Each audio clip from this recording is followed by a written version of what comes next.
26 au 27 juin, chercheurs, praticiens des forces et du service de santé des armées et membres de la Direction générale de l'armement sont venus présenter leurs travaux au sujet du rôle de la recherche biomédicale dans le cadre des déploiements opérationnels avant, pendant et après.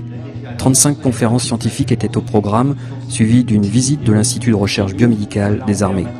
Donc le contexte sécuritaire actuel et les multiples risques auxquels les troupes en opération sont confrontées nécessitent que l'Institut de recherche biomédicale des armées mène des recherches pour contrer ces différentes situations. Alors bien entendu, dans le contexte sécuritaire, on a la menace nucléaire et à titre d'exemple, nous avons des recherches sur les effets de l'irradiation globale aiguë ou sur la biodosimétrie d'exposition. Donc lorsqu'il est en opération, le militaire est exposé à un environnement opérationnel qui comporte un certain nombre de composantes diverses. Les opérations dans la bande sahélo-saharienne en ce moment exposent nos militaires à des températures extrêmes qui nécessitent une adaptation de la physiologie, des périodes d'acclimatation à la chaleur. Domaine chimique qui a été remis à l'avant il y a quelques mois et encore maintenant avec la menace par neurotoxiques organophosphorés, sarin par exemple, ou les vésicants, implique que l'on travaille à des contre-mesures médicales. Des bioépurateurs seront dans le futur dans l'arsenal thérapeutique pour contrer ces intoxications. Les domaines biologiques sont très vastes avec des risques naturels et des risques provoqués.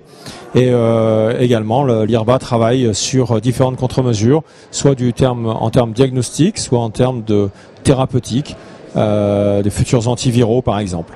Ils sont souvent en dette de sommeil, donc il va falloir aussi gérer la dette de sommeil, la privation totale ou partielle de sommeil.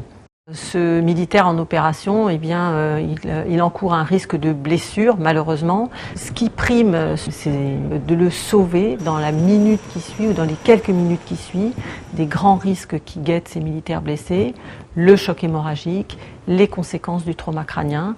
Et donc, il y a aussi toute une recherche qui est menée dans ce domaine-là.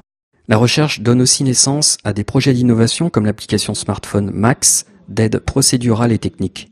L'application Max pour Medical Assistant Expert, qui est un outil digital d'aide cognitive à la prise de décision en milieu médical stressant.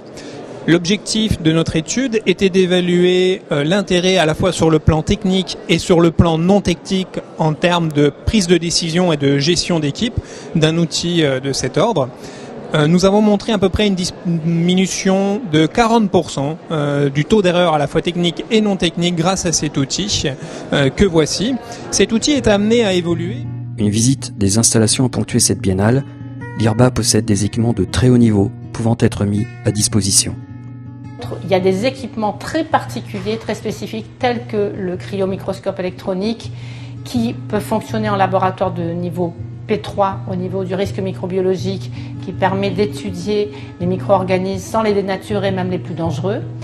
Nous avons aussi la centrifugeuse par exemple qui sert à étudier tous les problèmes d'accélération dans le milieu aérien, notamment avec le Rafale. D'autres équipements comme le supercalculateur au service de très nombreux chercheurs pour analyser une grande masse de données. Nous avons donc les fameux laboratoires de niveau P3 et P4. Et donc tous ces équipements spécifiques sont en place mais doivent être servis par des personnels très compétents. Il y a aussi d'autres techniciens plus dans le principe de l'industrie qui maintiennent ces équipements et l'infrastructure qui les accueille. Les interventions durant ces 2 journées ont été fortement appréciées. Le haut niveau scientifique des différentes études exposées concourt au niveau d'excellence opérationnelle des militaires français en opération extérieure.